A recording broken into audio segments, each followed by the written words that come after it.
एक समय की बात है।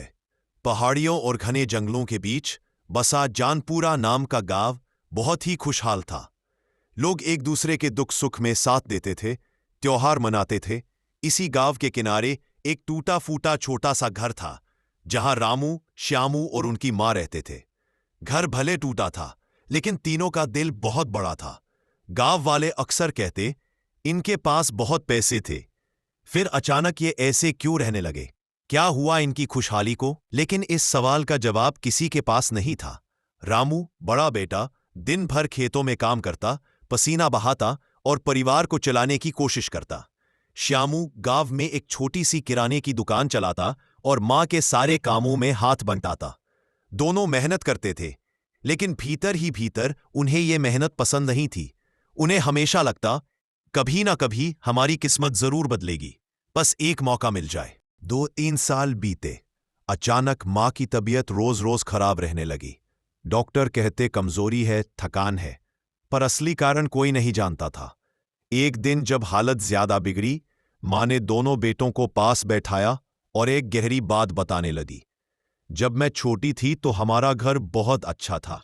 हमारे पास सब कुछ था, टीवी, पलंग, हम बहुत अमीर थे। फिर मां ने बताया, एक दिन उसके पापा ने अचानक सारा घर का सामान बेच दिया और उसकी पूरी कीमत सोना खरीदने में लगा दी। फिर एक रात चांदनी में उन्होंने वो सोना जमीन में गाड़ दिया। मां ने बताया, पापा कहते थे कि जब जरूरत पड़ेगी मैं ये सोना निकाल लूंगा, लेकिन किस्मत को कुछ और ही मंजूर था। एक शाम पापा सोना निकालने गए। जैसे ही उन्होंने मिट्टी हटाई, जमीन के अंदर से काले सड़े हुए हाथ निकले और उन्हें खींचकर नीचे ले गए। मां ने चीखें सुनी थी, लेकिन इससे पहले कि कोई मदद कर पाता, वो जमीन उनके ऊपर बंद हो गई। उसके पिता वहीं मर गए। उस घटना के बाद मां ने एक तांत्रिक बुलाया। तांत्रिक ने जगह देखने के बाद कहा, इस जमीन के नीचे आत्माएं हैं। कई सालों से इनकी आत्मा शांत नहीं हुई है।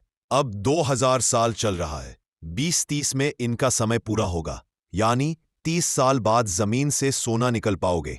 इससे पहले जिसने भी खोदा वह जिंदा नहीं बचेगा। यह सुनकर मां ने फैसला किया, सोना 2030 से पहले कभी नहीं निकलेगा। आज 2025 था। 5 साल बाद सोना सुरक्षित निकल सकता था, लेकिन मां ने कहा, मेरी तबीयत ठीक नहीं रहती, इसलिए मैं आज सच्चाई बता रही हूं। ध्यान रखना बेटा, अभी सोना मत निकालना।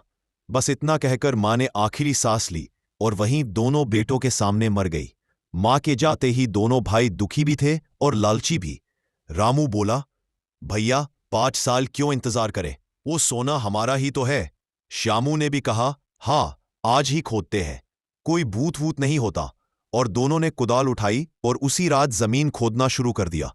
अचानक हवा ठंडी होने लगी, दीपक अपने आप बुझने लगे और जमीन हल्की हल्की कंपाने लगी।